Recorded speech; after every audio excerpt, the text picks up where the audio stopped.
అది వాస్తవం అంటారా? జగన్మోహన్ రెడ్డి అక్రమ సంబంధాలు ఉన్నాయి? నాకు సంబంధం లేదండి, నేను అదే చెప్పింది. ప్రశ్నించమని చెప్పి అన్నారు కదా. వాళ్ళు అసెంబ్లీలో ఏం మాట్లాడారు? పవన్ కళ్యాణ్ గారి భార్యల గురించి, లోకేష్ గారి పుట్టుకల గురించి, కార్లు మార్చినట్లుగా మారుస్తారు, స్టెప్నీలు ఉన్నారు, ఆడపిల్లల జీవితాలు నాశనం చేస్తారు, ఇలాంటి సంభాషణలంతా వాళ్ళు అసెంబ్లీ వేదికగానే చేశారు. అది మేము మాట్లాడాం, వాళ్ళు మాట్లాడిన దాన్ని మేము మాట్లాడమన్నాం. జగన్మోహన్ రెడ్డి గారికి ఉందా లేదా మాకు సంబంధం లేదు, ఉన్నా లేకపోతే మేము మాట్లాడాం మహాప్రభు, అసెంబ్లీకి రండి అన్నా నేను. దానికి వాళ్ళు గుమ్మడికాయల దొంగలు ఎవరంటే భుజాలు తడుకున్నట్లుగా విపరీతం. ఇంకో దారుణమైన విషయం ఏంటంటే అసలు పాపం నేను ఏ మాట అనుకున్నాను, భారతిరెడ్డి గారిని పాపం బ్లేమ్ చేశారండి. నాకు సంబంధం లేదు అసలు, భారతిరెడ్డి గారు అనేది నా మైండ్ లో లేదు. ఆవిడ నేను క్లియర్లీ నేను ఒకటే అన్నానండి, ఇదే చెప్తున్నాను ఓపెన్, ఇప్పుడు కూడా చెప్తున్నాను అదే. జగన్మోహన్ రెడ్డి గారి ప్యాలెస్ల గురించి, ప్యాలెస్ లో ఉన్నటువంటి సంబంధాల గురించి, ప్యాలెస్ ఏతరుల గురించి, అలాగే జగన్మోహన్ రెడ్డి గారి బిడ్డల పుట్టుకల గురించి, వీటి గురించి మేము వేటి గురించి మాట్లాడము. ఎందుకంటే అక్కడ క్లియర్గా అసెంబ్లీలో అదే మాట్లాడారు గతంలో. అది మేము మాట్లాడము అన్నందుకే అంత బాధపడిపోతే నువ్వు మాట్లాడావు, మరి ఎదుటోళ్ళు ఎంత బాధపడి ఉంటారు 5 ఏళ్ల పాటు? అసెంబ్లీలో పుట్టుకల గురించి మాట్లాడారండి క్లియర్లీ. ఆయన ఎవరు, వల్లభనేని వంశీ అనుకుంటాను, వల్లభనేని వంశీ, అంబటి రాంబాబు, ఇంకొకటి ఎవరు, ముగ్గురు క్లియర్ గా పుట్టుకల గురించి మాట్లాడారు అసెంబ్లీలో. ఎంత దారుణమైన పరిస్థితి అండి అది. ఒక ప్రజా ప్రయోజనాల కోసం ఏర్పాటు చేసినటువంటి ఒక చట్ట సభలో, భవిష్యత్తు తరాలకు ప్రణాళికలు రచించాల్సినటువంటి ఒక చట్ట సభలో పుట్టుకల గురించి మాట్లాడారు. ఇంత నీచమైనటువంటి సంస్కృతి గతాలు ఏ ప్రభుత్వాలు చేయలేదు, ఇక మించి ఏ ప్రభుత్వాలు కూడా చేయవద్దు. వైసీపీకి దక్కింది ఆ ఘనతంతా కూడా.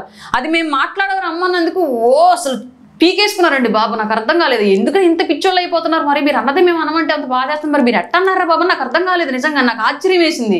అంత పెద్ద మాట నేను అన్నానా? మరి వీళ్ళు అన్నప్పుడు ఎందుకు అంత బాధ వీళ్ళకి రాలేదు? అయ్యో తప్పన్నామే మనం అని చెప్పేసి ఎందుకు వీళ్ళు రియలైజ్ రాలేదు? మళ్ళీ ప్రెస్ మీట్లు కూడా పెట్టారు బయటకు వచ్చి ఆ విషయం మీదే.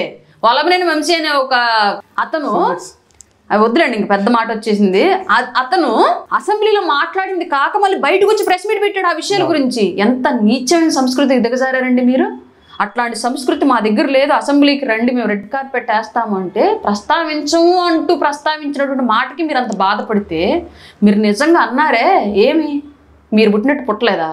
ఎన్డీఏ కూటమిల నాయకులు మీకు ఉన్నట్లు బాధలు వాళ్ళకు ఉండవా? ఆలోచనలు వాళ్ళకు ఉండవా? మీ దాకా వస్తే నొప్పి తెలిసిందా? అందుకే రాజకీయం ఎప్పుడు రాజకీయంగానే చేయండి, మీ ఇష్టరీతిగా చేయకండి ఎవరు కూడా. అది ఇవాళ ఎన్డీఏలో కూటమిలో ఉన్న నేతలు అన్నా సరే రేపు పొద్దున ఆ ఎఫెక్ట్ డెఫినెట్గా గెలుపు మీద పడింది. కాబట్టి ఎవరు అట్లాంటి ప్రస్తావనలకు వెళ్ళకూడదు. ప్రజా ప్రయోజనాల కోసం రాజకీయాలు నడవాలి. గత 5 ఏళ్లలో మీ పార్టీ వాళ్ళ మీద అక్రమ కేసులు బనాయించి ఇబ్బంది పెట్టారని చెప్పి కూడా బాహాటంగా టీడీపీ జనసేన కూడా ఆరోపించింది ఆయన వచ్చే ముందు కూడా. యాక్చువల్గా మర్చిపోతారంటారా? లేదండి, ఇప్పుడు నేను ఒక విషయం చెప్తాను. రాజకీయంగా ఉండేటువంటి వైరం వేరు. అది ఏ పార్టీలో ఎవరున్నా సరే సహజంగా అధిష్టానం అడుగు వేస్తూ వెళ్ళాల్సినటువంటి బాధ్యత ఎవరికైనా ఉంటుంది.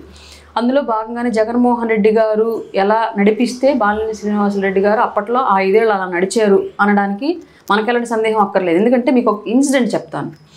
పెత్తందారులు పేదలనే ఒక బోర్డు వేయించాడు రాష్ట్ర వ్యాప్తంగా జగన్మోహన్ రెడ్డి, మీకు తెలుసో లేదు. పేదలు పెత్తందారులు అని చెప్పేసి ఆయన ఏదో పేదలను అడ్డుపడుతున్నట్లుగా ఇట్లా చేతులు పెట్టేసి మా కూటమి నేతలు ఏదో బాణాలు వేసి కొడుతున్నట్లుగా ఒక విశృంఖల చర్యలు, అంటే ఒక ఉన్మాద చర్యలకు పాల్పడ్డాడు రాష్ట్ర వ్యాప్తంగా జగన్మోహన్ రెడ్డి. అంటే కార్యకర్తల్లో ఆవేశాలు రెచ్చగొట్టాలి, గొడవలు పెట్టాలి, లా అండ్ ఆర్డర్ ఇష్యూ తేవాలి, వాళ్ళ ఆధిపత్యం చూయించుకోవాలనేటువంటి ఒక వికృత చేష్టలు అవన్నీ కూడా. ఆ చేష్టలు చేయడానికి రాష్ట్ర వ్యాప్తంగా బ్యానర్లు వేయించాడు. అది ఒంగోలులో వచ్చినప్పుడు అప్పటికే కొంచెం బాలినేని శ్రీనివాసరెడ్డి గారికి అండ్ జగన్మోహన్ రెడ్డి గారికి మధ్య కొంత ఏదో పొసగక ఇబ్బందిగా ఉన్న సిచ్యువేషన్ మనం చూసాం. అప్పుడు ఆ టైంలో బాలినేని శ్రీనివాసరెడ్డి గారు జనరల్గా బ్యానర్లు వేయించలే ఒంగోలు, ప్రకాశం జిల్లాలో. దాన్ని బాలినేని శ్రీనివాసరెడ్డి గారికి వ్యతిరేకంగా ఉన్నటువంటి వైసీపీ వర్గంతో ఆ బ్యానర్లు వేయించాడు జగన్ ఒంగోలు. వేయించినప్పుడు సహజంగా మేము ఆ బ్యానర్లు తీసేయించమని చెప్పి అప్పుడు రాష్ట్ర వ్యాప్తంగా ప్రొటెస్ట్ చేశాం. అందులో భాగంగా ఒంగోలులో కూడా చేశారు.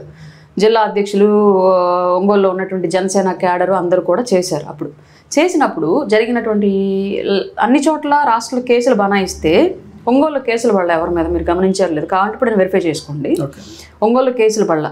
స్టేషన్లకు తీసుకెళ్ళినప్పటికీ కూడా ఎఫ్ఐఆర్ నమోదు అవ్వలేదు. చిన్నపాటి ఈవెన్ 151 నోటీస్ ఇవ్వడానికి కూడా పోలీసులు ఎవరు సాహసించాలి. కారణం ఏంటి? అప్పటి నుంచి జనసేన ప్రేమ ఉందంటారా? ప్రేమ ఉందా లేదా అన్నది అప్పుడు తర్వాత విషయం కానివ్వండి. తను జగన్మోహన్ రెడ్డి గారు తప్పు చేస్తున్నారు అన్న విషయాన్ని బాలినేని శ్రీనివాసరెడ్డి గారు రియలైజ్ అయ్యారు. కాబట్టి ఆ రోజు జనసేన నేతల మీద, టీడీపీ నేతల మీద కానివ్వండి ఆ సిచ్యువేషన్కి సంబంధించి ఎవరు కేసులు పెట్టద్దు అని చెప్పేసి ఆయన పెట్టనివ్వలేదు. ఎవరి మీద కూడా ఆ సంఘటనకు సంబంధించి కేసులు నమోదు అవ్వాల. అంటే దాని అర్థం ఏంటి? అధిష్టానం తప్పు వైపు నడిపించింది వ్యవస్థను మొత్తాన్ని. ఇష్టపడ్డ వాళ్ళు అదే దారిలో నడిచారు, ఇష్టం లేని వాళ్ళు విభేదించి పక్కదారి వెతుక్కున్నారు. అందులో భాగంగానే ఈయన ఎలక్షన్కు ముందే వస్తారని మేమందరం ఎదురు చూసాం. యాక్చువల్గా వచ్చుంటే బాగుండేది ఇంకా, బట్ అనుకోకుండా అది జగన్మోహన్ రెడ్డి గారి యొక్క మాటల్లో ఈయన కూడా పడిపోవడం మూలంగా ఇట్లాంటి ఇబ్బందికరమైన పరిస్థితి ఎదురైంది. ఇంకోటి ఏంటంటే పార్టీలు ఉంటారంటారు బాలినేని నెక్స్ట్ అధికారం మళ్ళీ 2029 ఎన్నికల నాటికి జనసేన కొనసాగుతారంటారు. కూటమి అనేది 2029 కూడా కొనసాగిద్ది. ఫస్ట్ అంటే బాలినేని కూటమిలోనే కొనసాగుతాడని 100% కూటమి. దామచర్లు కూడా ఎమ్మెల్యే కూడా వ్యతిరేకిస్తున్నారు. వదిలే పరిస్థితి లేదు, పార్టీ వదిలే పరిస్థితి లేదని చెప్తారు, బాహాటంగా చెప్తున్నారు. పర్వాలేదు. ఇప్పుడు నేను ఒకటి చెప్తాను సార్, తప్పు ఎవరు చేసినా సరే, ఈవెన్ మా పార్టీ అధ్యక్షుల వారి నిర్ణయాలు ఆశయాలు ఎలా ఉంటాయంటే, మా పార్టీ అధ్యక్షుల వారే తప్పు చేసినా సరే శిక్షించబడాల్సింది అని బలంగా నమ్మేటువంటి కోరుకునేటువంటి వ్యక్తి పవన్ కళ్యాణ్ గారు. లా అండ్ ఆర్డర్ అనేది అంత స్ట్రిక్ట్గా ఉండాలని కోరుకునే వ్యక్తి పవన్ కళ్యాణ్ గారు. అట్లాంటప్పుడు నిజంగానే బాలినేని శ్రీనివాసరెడ్డి గారు కనుక తప్పు చేస్తే చట్టానికి ఎవరు అతీతులు కాదు. ఆయన ఆ శిక్షను అనుభవించడానికి మేము కూడా ఖచ్చితంగా చట్టం తన పని తను చేయాలని కోరుకుంటాం తప్ప, మా పార్టీలో ఉన్నారు కాబట్టి తప్పు చేసినా సరే ఆయన ఎస్కేప్ అవ్వాలి అని చెప్పేసి మేము కోరుకోము. నిజంగా అట్లాంటివి ఏమైనా ఉంటే చట్ట ప్రకారం ఎలా అయితే ఆయన మీద యాక్షన్ తీసుకుంటే అలా తీసుకోవడానికి దానికి ఎప్పుడు మేము కూడా సపోర్ట్గానే ఉంటాం. ఫస్ట్ ఇది. రెండోది, జనార్దన్ గారు అనేవాళ్ళు మేము మా కూటమిలో ఉన్నటువంటి 3 పార్టీల నేతలు, కార్యకర్తలు, ఓటర్లు అందరూ ఓట్లు వేయించి గెలిపించుకోండి. మా ఎమ్మెల్యే, మా ఒంగోలు ఎమ్మెల్యే బాలినేని శ్రీనివాసరెడ్డి గారు అనే వ్యక్తి మా పార్టీ డెవలప్మెంట్ కోసం, మా జిల్లాలో మా పార్టీ ఎదుగుదల కోసం మాకు ఒక పెద్దలకై కావాలన్న కారణంతో మా పార్టీకి, జనసేన పార్టీకి, ఎస్పెషల్లీ జనసేన పార్టీకి తీసుకొచ్చినటువంటి ఒక నేత. వీళ్ళిద్దరికీ క్లాష్ అనేది నాకు తెలిసి ఎక్కడ ఛాన్సే లేదు, రాదు. గతంలో జరిగినటువంటి పొలిటికల్ మీడియా ఎదిగానే దామచర్లు మాట్లాడే సందర్భాలు ఉన్నాయి. గతంలో వాళ్ళు ఇబ్బంది పడున్నారు కాబట్టి కొన్ని సందర్భాల్లో రాజకీయంగా, ఇప్పుడు ఒక చేతితో సౌండ్ మీరు చేయండి చూద్దాం, రాదు. రెండో చేయి జత అయితేనే సౌండ్ వస్తుంది. సో ఒక సమస్య అక్కడ జరిగింది అంటే ఇరు వర్గాల నుంచి ఎంతో కొంత దాంట్లో ప్రాతినిధ్యం ఉంటేనే ఆ సమస్య అక్కడ వచ్చింది. దాన్ని సరిచేయాల్సిన బాధ్యత అధిష్టానాలు తీసుకుంటే, కింది స్థాయిలో నాయకులు, వ్యక్తులు వాళ్ళ వ్యక్తిగత అభిప్రాయాలను వ్యవస్థ మీద లేదా మొత్తం పార్టీ మీద లేదా మొత్తం కూటమి మీద రుద్దాలి అంటే అది అయ్యే పని కదా. ఇప్పుడు నాకు నచ్చదు అనుకోండి, సపోజ్ ఏదైనా ఒక విషయం నాకు నచ్చదు, ఇష్టం లేదు, నేను ఒప్పుకోను అంటే నువ్వే పక్కకు బాగుంటారు ఈజీగా. సింపుల్ మ్యాటర్ అది. ఇప్పుడు వాళ్ళకి వ్యవస్థ బిల్డ్ అవ్వడం అవసరం, కానీ ఒక వ్యక్తి కోసం వ్యవస్థను ఆపుకోలేరు కదండి. సో ఎవరిమైనా సరే పార్టీ యొక్క నిర్ణయాలకు కట్టుబడి పనిచేయడం మనందరి బాధ్యత. అందులో భాగంగానే మేమందరం మా పార్టీ అధిష్టానం ఏ నిర్ణయం తీసుకుని దానికోసం పనిచేయడానికి సిద్ధంగా ఉన్నాం.